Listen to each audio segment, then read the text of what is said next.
Now I would like to present to you Ambassador George Giamba, Minister of EU Affairs, Romania.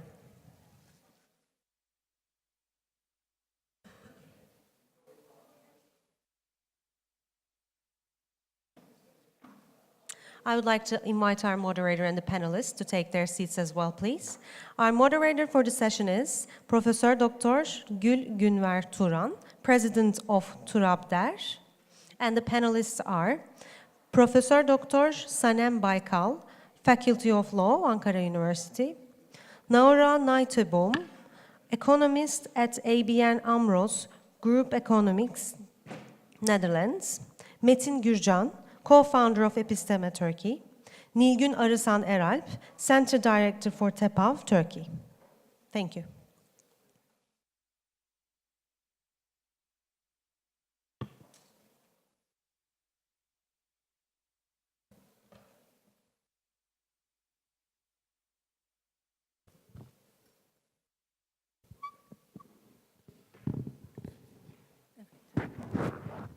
Benim çalışmıyor galiba.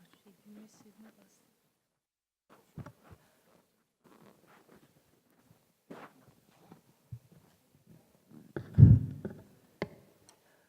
Yes, I think the introductions have been made. I would just first have our keynote speakers speak. The first speaker will be His Excellency Mr. Faruk Kaymakçı, followed by later on by His Excellency George Giamba. I know we are racing against time, which is the reason why I'm not saying more than I need to say. Thank you.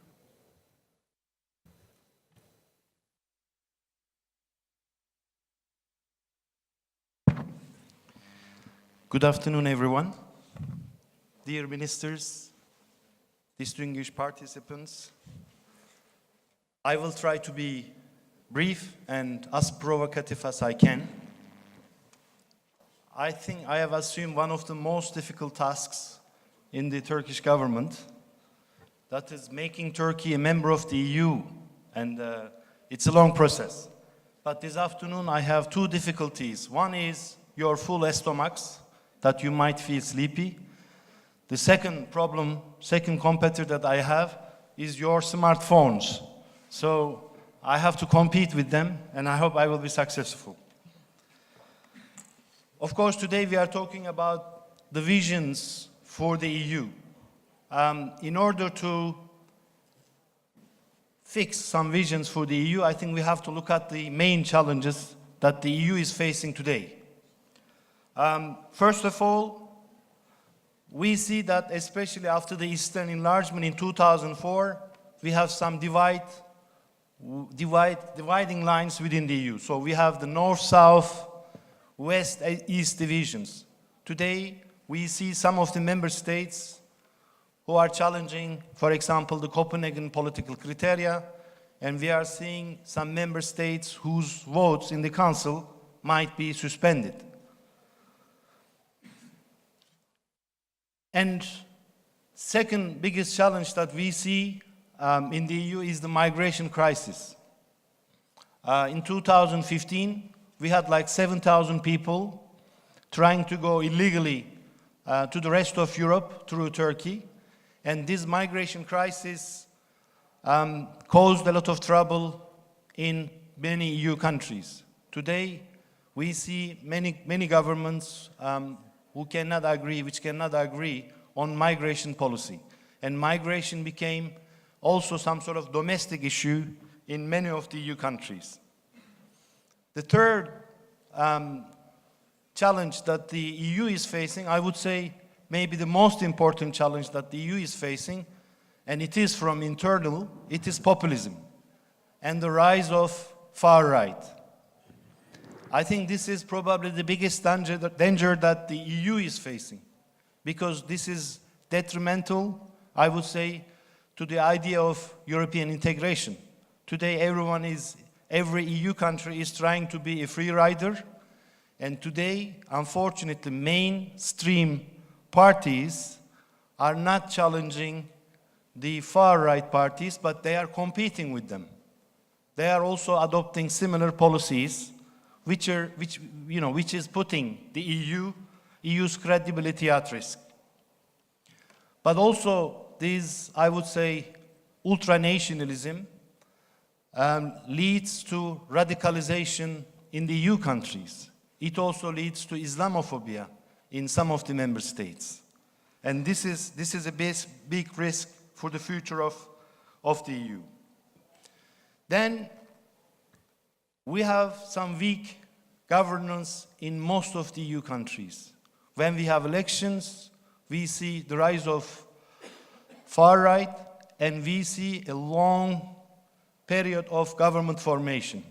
I think this is weakening the governance of the EU at the European level. And of course, this is all happening in digital age. We probably need some sort of new democracy, which should be a digital democracy, because there is too much of information pollution, and we are questioning whether the people are voting for the right thing. For example, when we have a Brexit referendum in the UK, now most of the academic findings demonstrate that people did not really vote for the Brexit, but they voted for something else.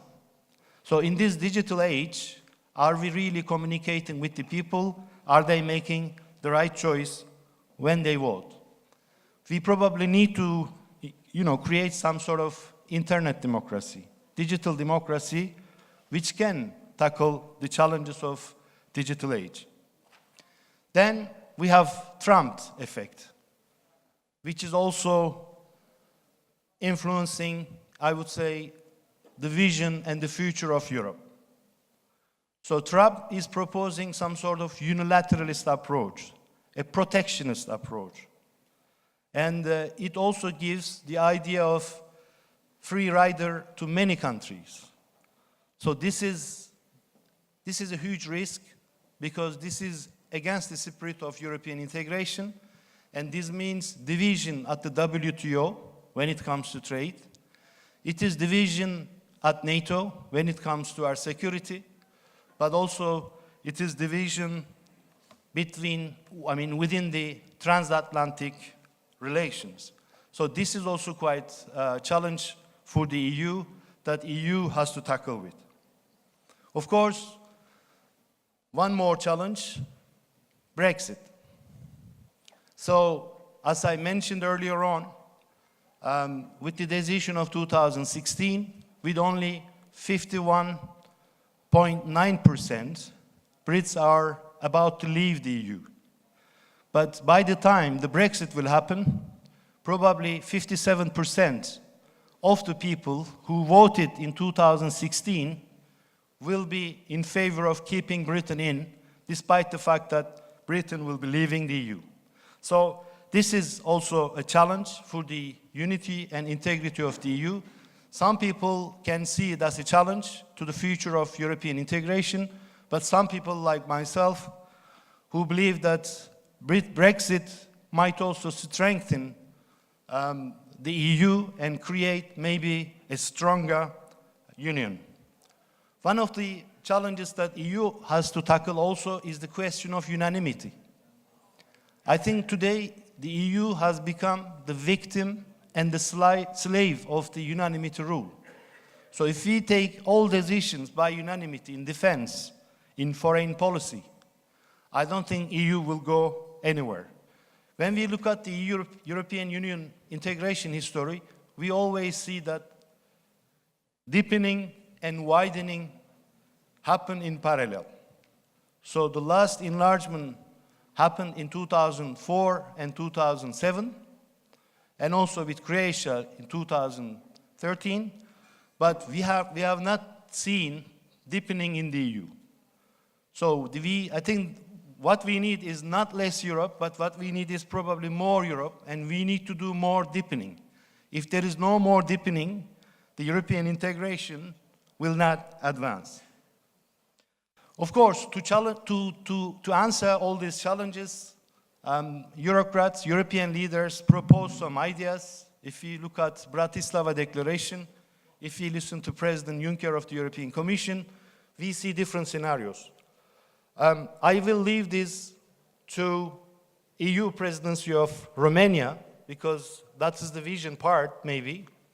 But also, I would like to underline that all these theories that we discussed in the past, like Europe à la carte, differentiated integration, concentric circles, Europe multi-speed, these are not theories anymore. These are actually in practice, and this is what's happening. And that basically means that from now on, we will probably have some sort of flexible integration in a multi-speed Europe. Multi-speed Europe doesn't mean that there will be a core and first-class membership, and there will be second-class members. That's not the idea. The multi-speed Europe can allow the EU to act quickly and decisively, especially on defense, security, foreign policy, but also, if necessary, on migration. And then the other countries can follow. I think that's the way the EU will be leading. And also one of the vision that we should talk about Europe of people. The EU has to communicate itself to the people. Otherwise, populists and far right will continue to dominate European politics and will divert the EU from its main target, which is ever closer union. Of course, as a Turkish civil servant, as a Turkish person, I wouldn't earn my salary if I don't say a few words on Turkey. But this will not be Turkey-EU debate. What I will say in one word is that in all these challenges, be it migration, be it security, be it huge internal market, be it multilateral economic order, trade order, Turkey is a big asset for the EU, and Turkey is going to take some burden of the EU, and Turkey will be one of the main contributors to the European integration. Thank you very much.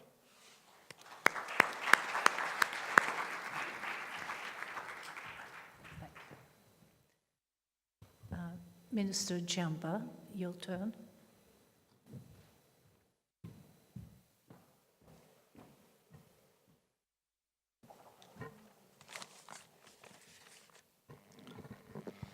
Dear friends, dear Farouk, dear Egemen, dear Professor Turan, dear colleagues in the panel, distinguished audience, it's a great pleasure to be here today to deliver a keynote speech at the 9th edition of the Bosphorus Summit.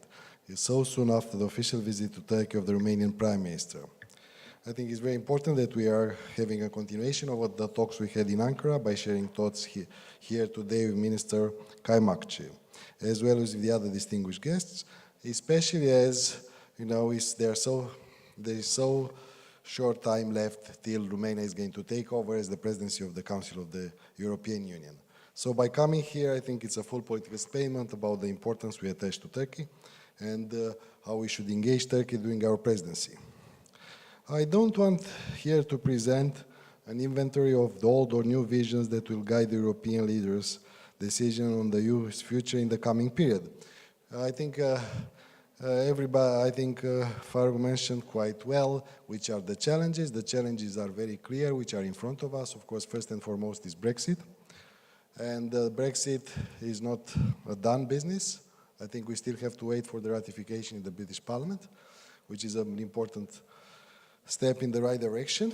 This is going to be for us important that we see the light at the end of the tunnel, because of course if we had a presidency that would have to deal or would deal with the non-plan, like a hard Brexit, I think this is not something that we'd like to have, because this would take all our resources. As well, we have to say what came out of Brexit, good for Europe. It came out that we could be united. I think the fact that the 27 were able to be united and to entrust Commissioner Barnier with full trust and not to have any kind of second thoughts or try to do, other type of deals, I think it's a good omen for the future for Europe, and it's a good omen that we can work together when the time comes. Second, of course, is migration. Third, for us and the other, is the issue of convergence and the multi-financial framework that is not so much mentioned, but for the member state, this is one of the strategic issues of the Union. I think what we are trying to deal with during our presidency basically is going to be why we choose as the theme of the presidency cohesion, because we speak about cohesion on multiple fields and multiple layers. First of all, we speak about political cohesion, which means unity, which means in the same time that we should try to have more together than what divides us. Second, it's economic cohesion, which is the one of the most important, actually is the fundamental of the Union. This is how the Union was built upon, because this is the message of convergence. Even for the point of view of the single market, you have to have economies that are au pair and they have the same type of growth and the same type of output. And I think this is why it's important cohesion funds and why it's important to have a multi-financial framework in place as soon as possible. And thirdly, of course, is the social cohesion. That means that we share the same values and in the same time, it's about non-discrimination. I think we should not forget that discrimination is one of the things that have been banned by the Union explicitly. When we take the 4 freedoms together, there is no something and pick and choose. We cannot say that, we like to take one and the others. This is something that happened in the campaign for the referendum in Great Britain, and I think this is what went wrong, because, people still had the impressions that you could pick and choose, and it's not so. Once you get in the EU, you have to take everything in the same time. You cannot discriminate one country, one citizen against the other. What we like to do on the way to Sibiu, and we have high hopes that the summit in Sibiu is going to give a message of hope.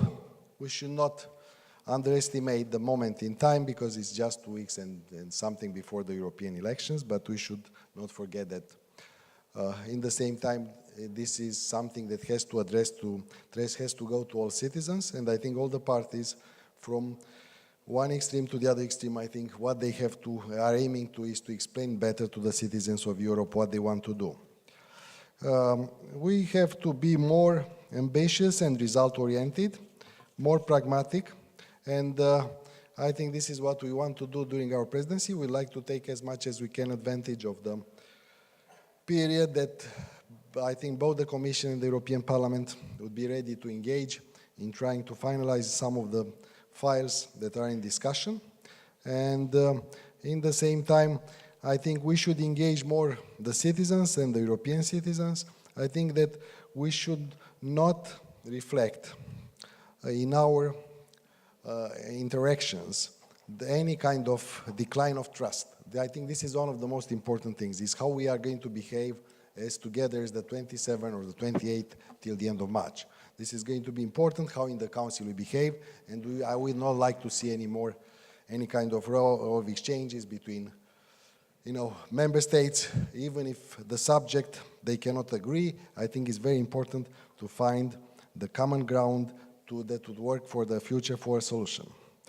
In the same time, we have to recognize that the viability of the European project depends to the great extent on how Europe will act as a powerful and credible global power. The EU as a global power is shaped by its firm engagement with the rest of the world. And sustaining peace for all remains the core objective of EU's global action, as it was the core objective of creating the Union. The global role of the EU begins in its neighborhood. The common challenges the EU is facing today can be effectively managed only in strong cooperation with its partners. We still think that Europe has a lot of soft power. And we speak about many things going wrong, but we don't speak about so many things going well. When I speak about the Prespes agreement, and I see that after so many years, countries were able to put behind their differences on some of the basic issues that define a nation, I think this is a good example of what means the call of Europe and what Europe can bring as soft power in the region. Our partnership with Turkey illustrates this vision. We think that Turkey is a candidate state and a key partner for the European Union and for Romania and for our region. We are convinced that a strong and dynamic EU-Turkey relation is in our mutual interest, both in the short term and as a long-term strategic investment in our future. Our partnership is an important reference point for both sides, including for an efficient management of common challenges, such as tackling illegal migration, the fight against terrorist, security and defense matters, energy security, but not limited to these fields. Only countries that live in the same region can understand what it means to be on the same agenda, how important it is to be on the same agenda, and what kind of difference could make if it's not so. The revitalization of our dialogue should be seen as the only way, dialogue between the EU and Turkey should be seen as the only way to solve current difficulties, bridge the existing differences, and focus on the issues of common interest. What we'd like to do as a future EU presidency is that to explore with all other member states the best feasible consensual ways and modalities to further develop the EU-Turkey dialogue. We have to come back to the mission of a presidency. The mission of the president in the council is to be an honest broker. I think in the same time it has to be a fair partner with the European Parliament, which is in the co-decision, but what is the most important is in the council to really act as an honest broker. And I think this is, and to try to prove that we can build consensus. And I think this is what we'll try to do, working with the other member states when it comes to the approach of the EU and the things we could do more with regard to Turkey. We are going to be having the same approach when it comes to the negotiations and decisions that could shape the future of the Union. And in the summit in Sibiu on the May 9, 2019, the first one without Britain, we should not forget that our presidency is going to be divided in two, in COREPER and in the Council, because we are going to have till the end of March 28, and after 27. And so in Sibiu, we hope that we can decide on the new strategic directions on how future Europe will look like. Romania's visions remain strongly pro-European, favoring deeper integration based on fundamental values and principles: unity, solidarity, equal treatment, and convergence. What is more important than that is that the leaders should come with a unified vision regarding Europe's future. I think that the integrated European future would offer better prospects for all European countries and citizens than one that is divided and fragmented. And I think acting together and for a united and cohesive Europe and for delivering concrete results that matter for our citizens is the only way to restore the credibility of the European project, and in the same time, as I mentioned, even to add up to the soft power that Europe shows in their proximity in the region, and looking forward as well to deal with enlargement, because what is more refreshing, frankly, when one leaves than to see that so many are willing to come in. I think this is going to be another one of our priorities. We are looking forward to work with Turkey and the partners in the Council in advancing a common agenda for the region. Thank you. Thank you. Thank you, Mr. Minister, and as we say in Turkish, inshallah, for all the projects you have under your presidency. We've been talking about a multi-speed Europe, a two-speed Europe, a variable geometry Europe, a core Europe, and they have made member countries realize that this integration will be taking place at different levels, at different speeds, and even integration may take the form of an integration à la carte, where you choose what you want to do and what you could do. But this knowledge has caused problems in the European Union. Member countries like the Visegrad countries and Poland have become discontent with the fact that they are considered as second-rate members. The Western Balkan countries are disillusioned by the fact that they know that their full membership to the European Union is far from being realized in the near future. On the other side, as as Ambassador Faruk Kaymakçı also said, the rise of populism is in the core member countries of the European Union is causing major problems, because when they have populism in their neighborhood, you have ultra-populism. When they have nationalism on the rise, you have in neighborhood countries ultra-nationalism on the rise. When you have fear of the other in some countries, you have bigotry, xenophobia in other countries, and this poses a major problem to the unity of the European Union, especially at a time when we are talking about Brexit, even if Brexit may change, even if the UK may change its decisions. Our first speaker will be from Ankara University.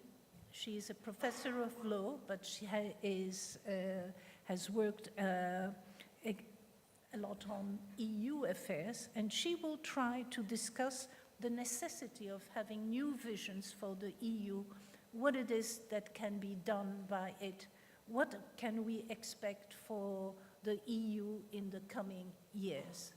Sanam, the floor is yours. From here or there, may I ask?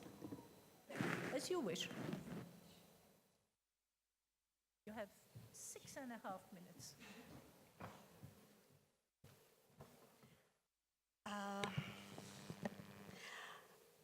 Thank you, Professor Turan, and all the distinguished panelists that I'm proud to be part of.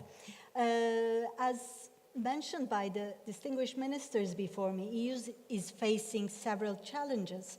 But this has always been the case. Since the beginning of the European integration process, there has been several challenges, several crises for the EU. But maybe today things are a bit different, because many concepts underpinning the European integration are being challenged today, from globalization to free trade, from the role of the elites or experts in the decision-making process to multiculturalism, from sharing of sovereignty to restraining of nationalism. And this really forces us to question the future of the European integration process.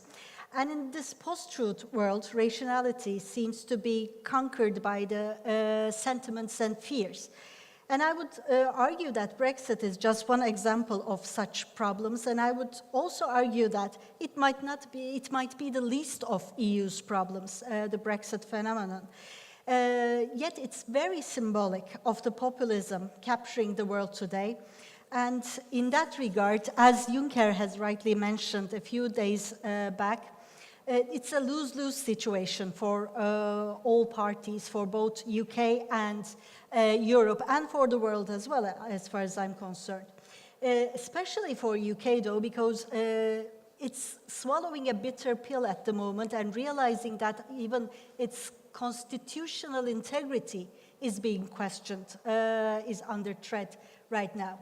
And what EU is trying to do with Brexit is it's trying to use this opportunity, this sad event as an opportunity to trigger a debate for the future of the EU, both to prevent further exits and also disintegration for the remaining. So a more united, stronger and more democratic Europe for 2025 is trying to be designed, is debated at the moment, starting with the Bratislava Declaration of 2016 and continuing with the White Paper of the Juncker Commission.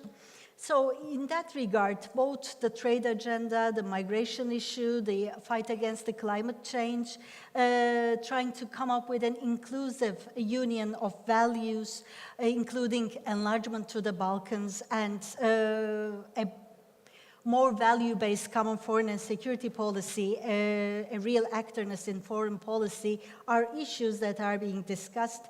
And I would say that EU is, in a way, trying to renew its raison d'etre and also trying to go further it for the next years to come. Brexit also forced the Union to discuss one issue even further, the so-called differentiated integration, which has always been in the European structure right from its inception anyway, but the external and internal differentiated integration or flexible integration models are being discussed very widely now. Especially the future relationship of UK after it leaves the EU. With EU will be significant in that context, how it will be set up. And in that regard, about the internal differentiated integration, I would underline that EU should pay utmost care to not to create a core group that is a permanent coalition of the able and willing, and while alienating some of the rest of the member states, that would be a real disaster for the EU as far as I can see. As rightly mentioned by Honorable Minister, equality or non-discrimination, solidarity, cohesion, compromise, these are all underpinning values of the EU. And they dictate such a design to be managed. Moreover, in its external differentiated integration model, the EU should also take into account that it needs to act as a value-based actor and should enable efficient and proper ways of rule transfer from environmental standards to human rights standards and rule of law in its relations with third countries, the non-EU countries. And we will see several examples of that in the very near future, I suppose. But in that regard, EU itself should first demonstrate that it embraces those values that it purports, from its migration policy to any kind of relations with third countries. And it should be regarded as a credible anchor, especially towards those countries. The rule of law debate in the EU itself will be very, very significant in that regard, how it unfolds. I believe that EU will find a way to really overcome all those problems and go with its future designs. The reason dictates that, yet my worry is we are not going through an age of reason. So that really should not, in a way, cause us any pessimism, but instead should cause us to engage even better with our own ideals in order to make this happen. So I believe in the future of EU only if we really work for it. Thank you. Thank you. Thank you, Professor Baykal. I see that pessimism reigns, but with still hope. We have to take into account the human factor when we analyze the relations we hope the EU will have with all its members, which is the reason why I've asked Nilgün Arısan Eral from TEPAF to discuss how NGOs, non-governmental organizations, should or could act as a guide to promote new visions for the European Union. Nilgün, the floor is yours. Thanks a lot. I would like to start by thanking the organizers for inviting me to be here to talk in front of such a distinguished audience. It's an honor for me. I'll try to talk about the importance of civil society in reforming the European integration. We all know European integration after Second World War was the project of an enlightened elite. This elite cultivated creative ways to bind states and societies together in the name of preventing further conflict on the continent. So this was a top-down approach. The means were not democratic or participative, but the end goal justified this top-down approach at the beginning. So much has changed since then, and yet the basic model of integration, the elite nature of integration, still stands, generally speaking. It has been fine-tuned at the margins, but not fundamentally revisited.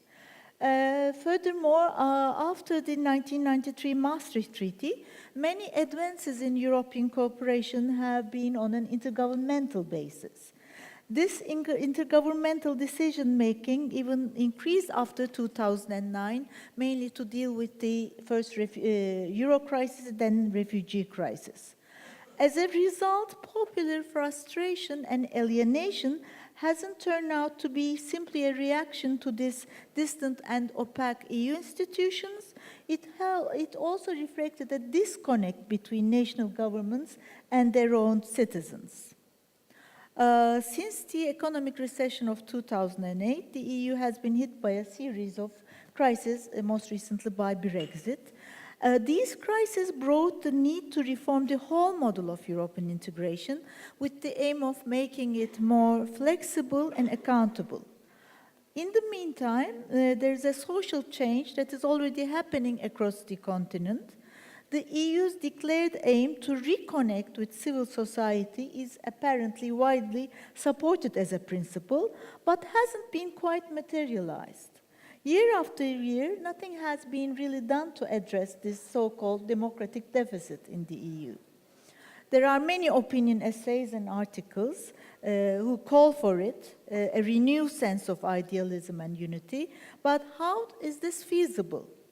If you look at official templates, official discourse, the main focus is on enhancing democratic control via boosting the powers of the European Parliament. But it cannot be the main pillar of the solution of including civil society to reform the European integration.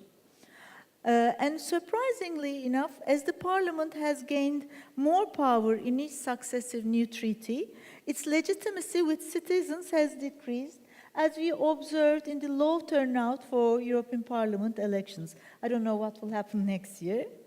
The second standard or official proposal for the EU to be more democratic is for national parliaments to be granted a stronger role in providing the EU with democratic legitimacy. This is very useful, of course, but not sufficient to bring about EU's democratic regeneration, if I may say so, given how disconnected citizens are from mainstream political parties, not only at the European level, but at the national level as well. However, a new source of integrative fuel must be found in empowering European citizens to map a new future for EU generation, for the civil society groups to map a new future for EU integration. There are reasonable pathways towards an alternative Europe by drawing on the views and activities of civil society across the continent. Leaders should be encouraged to base EU's future course on European citizens' own compasses. So still there's a need for leadership, of course, in the European Union, but this bottom-up influence and top-down change should complement each other for a sustainable European integration. Therefore, the EU should reassess the principles and means of its engagement with civil society for sure, adopting a more critical stance towards its principles and a more participatory and holistic approach to setting its goals and also streamlining its funding instruments to make them more inclusive. Rather than simply establishing right institutions, what matters here is the substantive contribution of social society to the working of official institutions. So the more the model, the new integration model, is owned by the society, is owned by the civil societies in the EU, the more sustainable and resistant it would be to populist challenges if European integration is to survive in the age of populism. We know that the new populism in the European Union is quite Europhobic. They blame every negative development on the EU. So if civil society is excluded in the discussions, in the moves towards new formation and new European integration, the outcome will be, I think, unsustainable paralysis. I would like to conclude by saying that greater citizen involvement in redesigning European integration is also the way to deal with the rise of anti-establishment populist parties that seem to threaten EU's founding values and principles. like Orban's Fidesz party government, which passed a legislation in summer 2017 severely restricting civil society's actions. I would like to conclude here. Thanks for listening to me.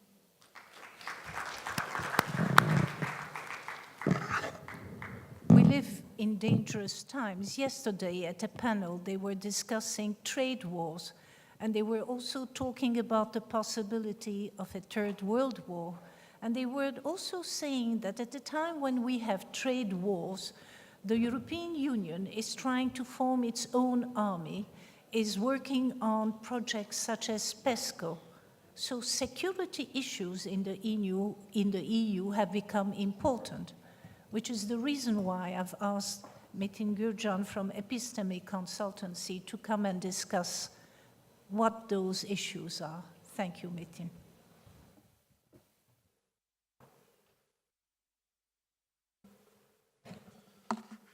First, let me thank organizer for inviting me to this very, very important event, and particularly I want to thank to Gül Hanım to invite me to speak in a panel moderated by her. So I'm talking about the security side of the story. And, you know, in the field of security studies, European Union or EU is one of the most unusual global political actors because it inspires scholarly debates about its power and its purpose, unless it possesses a certain amount of kinetic military power. Some, on the other hand, emphasize that the EU's normative power as the source of human rights, democracy, self-determination, freedom of expression, and other humanitarian values. So we have a problem here. We have a very, very interesting paradoxical problem here. The EU wants to possess and exercise both hard military power and soft normative power in a simultaneous fashion. Are these two efforts necessarily mutually exclusive or not? Or in other words, is it possible to act both strategically and normatively for the EU in the globe? In fact, this is the question directly related to larger context of grand strategy, which I want to elaborate more in this talk. So before engaging the debate about the EU's grand strategy, I want to say that the very concept of security has widened to an extent that even non-military issues such as transnational terrorism and smuggling, control of cyberspace, fighting against transnational organized crime networks, financial security, pandemics, mass migrations, refugee flow, natural and man-made environmental disasters are defined within the concept of national security. Security has also deepened, not only widened, but also deepened to an extent that traditional state-centric understanding has got blurred, and therefore when addressing risks and threats, one is inclined to talk about human security, societal and global security as well. In many occasions, national security of states contradict with human and societal and global security as parallel with the increasing gap between the former and the latter ones. And the recent incident in France, I think, directly related to this sentence. So the conceptual friction between the state-centric understanding of security and human and societal and globe-centric definitions of security has been leading to a policy-related challenge as finding an optimum balance for all of these three getting much more difficult in contemporary security environments. Another impact of blurring bordering lines between security, economics, and socio-cultural is that armed conflict, is currently morphing beyond our current conceptions. So the evolving characteristics of contemporary conflicts, particularly in EU's eastern and southern neighborhood, geopolitical shifts, and increased support from citizens who want to see more action from EU in these areas requires one to rethink if or not EU can have a grand strategy even after the UK's Brexit. So the Lisbon Treaty, giving a political personality to the EU, already offers more decisive steps in the direction of a stronger common foreign and security policy. And within the framework, the EU Global Strategy that was launched in 2016, 2 years ago, aims to identify a common vision and action plan for EU foreign and security policy. But despite EU's attempts, it's not likely for me to suggest that current level of orchestration within the EU and synchronization with the neighbors, particularly with Turkey, are far below desired extent in the field of security, particularly regarding the orchestration of efforts within the EU in the field of security and defense. The question of what is critical at present and in the coming years is directly related to the question of how far EU member states can sustainably lean on EU values and shared perspectives. I think this is becoming a grim fact, getting much more visible after Brexit. So here on the slide, you will see an interesting chart showing the defense spending of EU. In 2017, EU spent 290 billion US dollar for defense and security, making EU as the second biggest defense spender in the globe after US. According to some projections, however, only by spending 90 billion US dollar for a joint military, European military, EU member states can generate same amount of military effectiveness with a single land force, with a single air force, and with a single navy. But it remains far from certain that European capitals can find a political will, first political will, and the technical capability and financial resources, and most fundamentally for me, the mutual trust necessary to transform the EU into a military superpower capable of countering Russia and to some extent balancing Russia, acting independently of United States, and ultimately projecting power globally as a single entity. So we have these deficiencies. So for me, the root cause of EU's soul searching in the field of security, what is the root cause for this soul searching in the field of security? My answer is lack of grand strategy. Because when talking about the grand strategy, we have a very ontological question, very basic question. You know, what is EU's at the end of the day, what is EU's grand strategy? Pursuing a more liberal approach to global strategic action or much more military-centered strategy? So the concept of grand strategy refers to optimum usage of ways and means in both peacetime and wartime, activities both to protect the polity's vital interest to reach a political objective.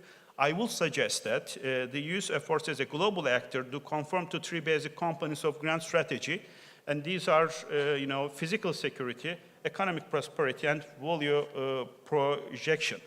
So you see the main pillars of these three components in this, in this slide.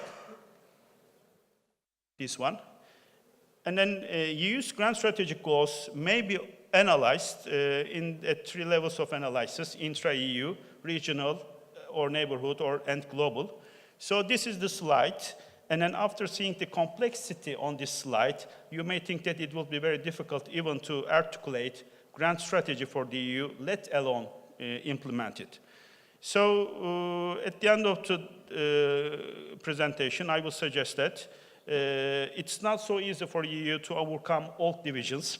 Even as Trump has beaten NATO allies to increase military spending, the EU has started expressing concerns about greater EU cooperation, saying all programs, US has been starting expressing concerns about greater EU cooperation, saying all programs must be in close coordination with NATO, where DC has major influence. And some EU countries, they have shown willingness to go their own way. Poland, for instance, is an important point, asked Trump administration to establish a new military base on its territory, a unilateral request that was not discussed in advance either among EU partners and NATO allies. Concluding sentence. Yes, last sentence. And some other European countries think that the military strategy would cause a sort of unnecessary provoking Russia. And some European countries are thinking that Germany's role in the past wars, they are, remembering that, they are not keen as Mr. Trump to see EU's richest country Germans spending more on German military and meeting NATO spending, targets of 2% of GDP. So these are the things that I can say about European Union's lack of grand strategy. And then I think that in the coming years, this soul searching in the field of security is gonna continue, and the debate is gonna revolve around. Thanks, ma'am. Thank you, Metin. I will immediately pass the microphone to Nora, who will give us an economic view of what can be done.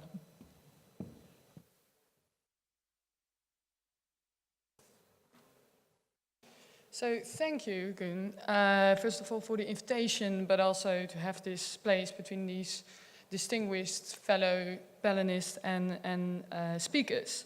So I will be trying to cover the economic perspective, and I will specifically focus on convergence.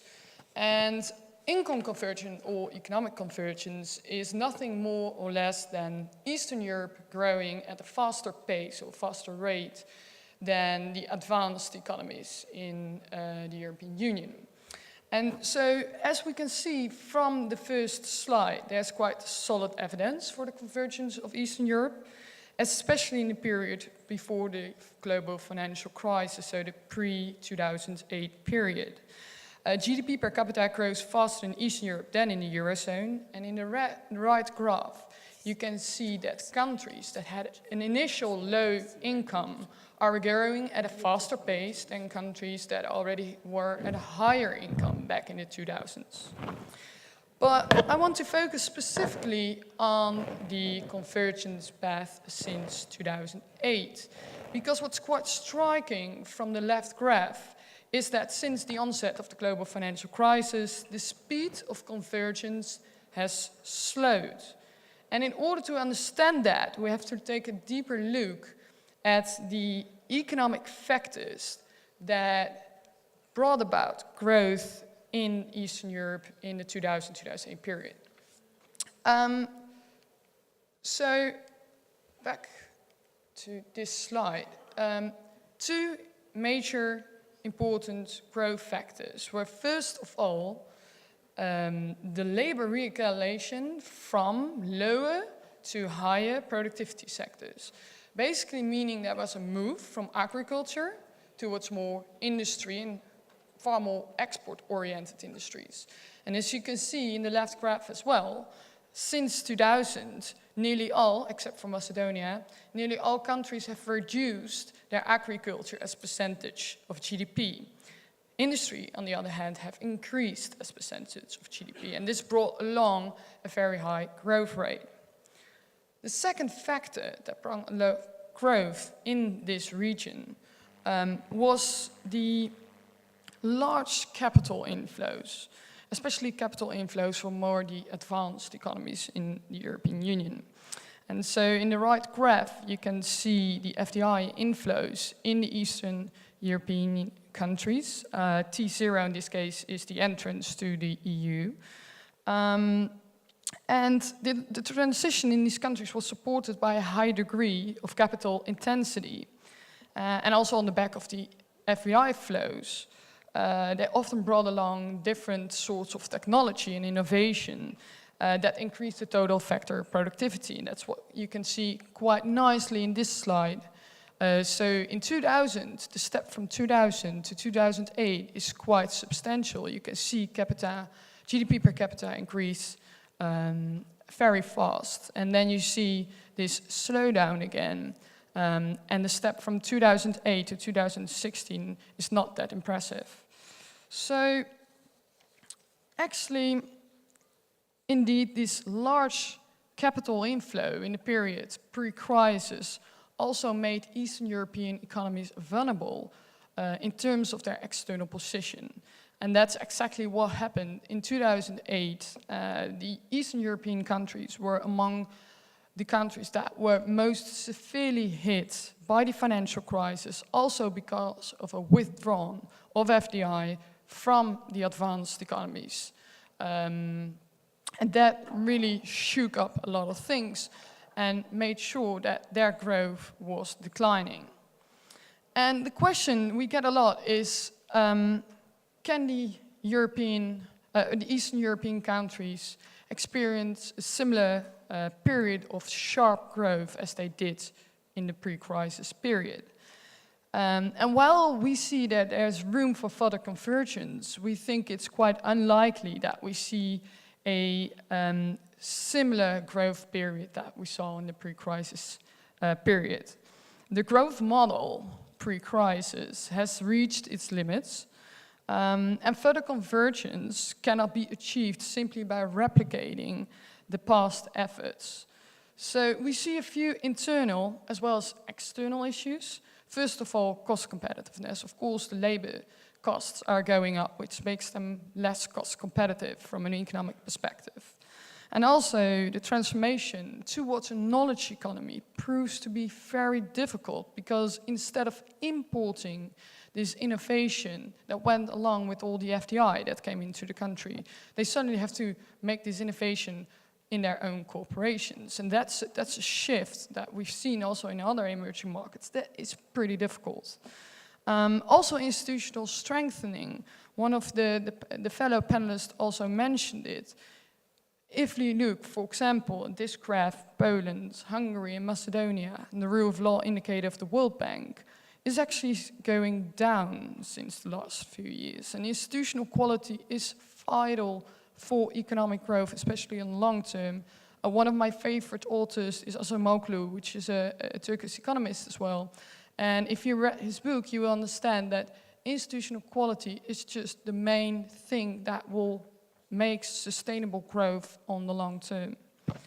And last but not least, negative demographics. The World Bank already said that in 2030, nearly in all Eastern European countries, the working population as percentage of the total population will decline, and that will be a severe drag on economic growth as well. Of course, one last minute, there are some external issues as well.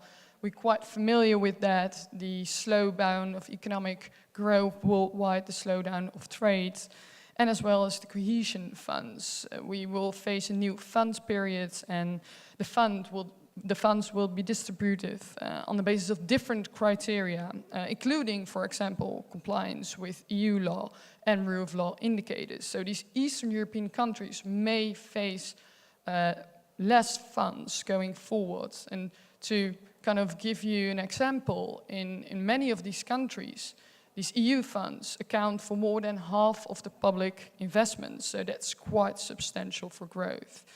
So to summarize really quickly, the unfavorable conditions for growth will make it much more difficult for the Eastern European countries to converge further to the average of the advanced European countries. But with the right policies, convergence will still be attainable going forward. Thank you.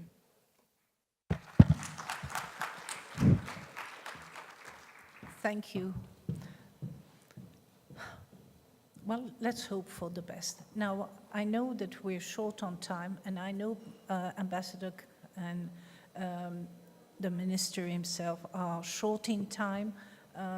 So I will... Do you have any question to Faruk Kaymakçı? To His Excellency Faruk Kaymakçı? If not, he will have to leave for another for another conference. Any question directed to him? Everyone is satisfied? Well, efendim size o zaman yolcu edeyim, ben size sonra şey yapıyorum.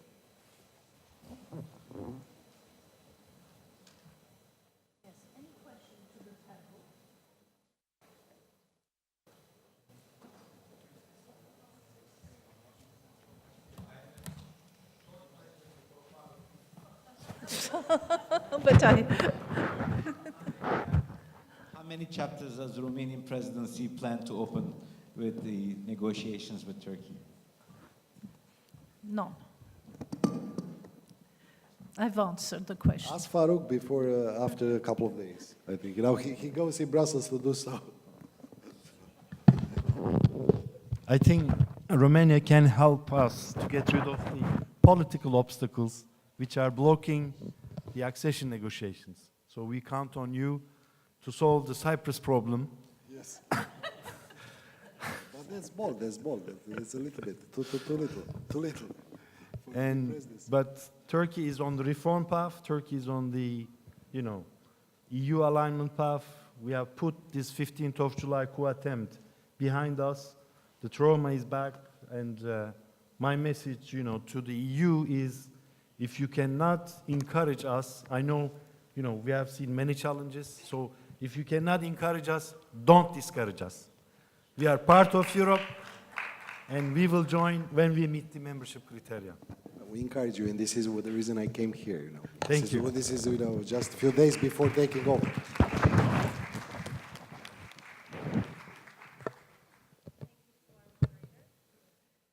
Yes. So since we have no other questions for the panelists, I will just thank them and leave. Thank you to our moderator and the panelists for their insightful presentations.